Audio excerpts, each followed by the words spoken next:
মাননীয় সদস্য এবং স্বরাষ্ট্রমন্ত্রী আমরা কালকে চলে যাওয়ার পরে আমাকে ভালোবেসে একটা কথা বলেছেন। তিনি বলেছেন যে আমি একটি অসত্য কথা এখানে বলে গেছি। আমি এটা জানতে পারলাম। তো আসলে আল্লাহ তাআলা তাকে অপূর্ব দক্ষতা দিয়েছেন। জাস্ট বোতলটা পরিবর্তন করে ম্যাটেরিয়ালসটা ঠিক রেখে তিনি সত্যকে মিথ্যা হিসাবে এবং মিথ্যাকে সত্য হিসাবে চমৎকারভাবে পরিবেশন করতে পারেন। এই জন্য শুধু তাকে ধন্যবাদ জানানোর জন্য আমি এখানে দাঁড়িয়েছি। মাননীয় স্পিকার, ধন্যবাদ, অসংখ্য ধন্যবাদ।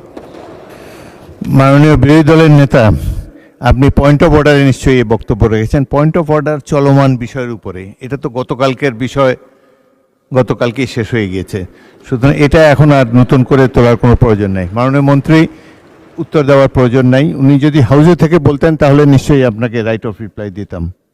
আপনি তারপর কিছু বলতে চান?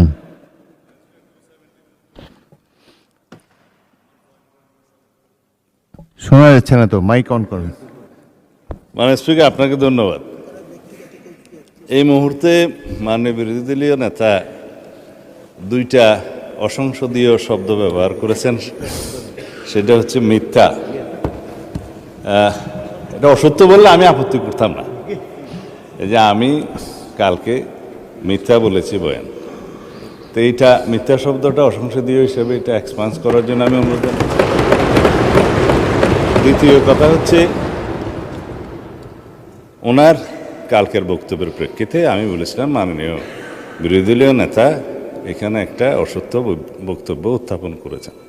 সেটা ছিল যেখানে রুল 62 অনুসারে আপনি তারপরে একজন বেসরকারি সদস্যের উত্থাপিত মুলতাবি প্রস্তাব গ্রহণ করেছেন, ওনারা ওয়াক আউট করার আরও অনেক পরে, তাহলে সেটা পার্লামেন্টে উত্থাপিত বা পড়িত হইল কিভাবে?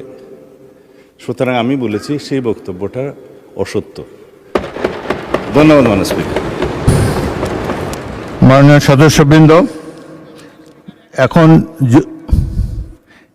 মাননীয় বিরোধী দলের নেতা এটা নিয়ে আরও বলবেন, বলেন। বিভ্রান্তিটা এখানে মাননীয় স্পিকার, একই বিষয়ে একই প্রস্তাব একজন স্বতন্ত্র সংসদ সদস্য এনেছিলেন। সেই প্রস্তাবটি ভিন্ন নামে গতকাল এসেছে, শুধু নাম বদল হয়েছে, প্রস্তাব ঠিক আছে। আমি তো আগেরটা জানতাম বলেই বলেছি, এখানে আমি কোনো ভুল তথ্য দেইনি। ধন্যবাদ মাননীয় স্পিকার।